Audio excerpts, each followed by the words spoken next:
One thing I hate doing each year is climbing up a ladder and getting up to clean my gutters out. But I have to do it every year because of the leaves and debris that gets in there.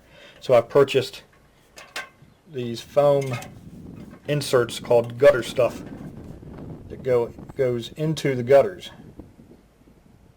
and prevents the leaves and debris from getting down into the gutters and blocking it up. So I purchased several to test them out and see how they do. These gutters over my front porch tend to overflow because they get clogged up with leaves and the petals from my cherry trees. As you can see I've already got some on there just as I'm installing them, so the petals from the cherry trees. So I'm going to try them out and see how it does. And if they work, I'm going to buy them for all the gutters on my house.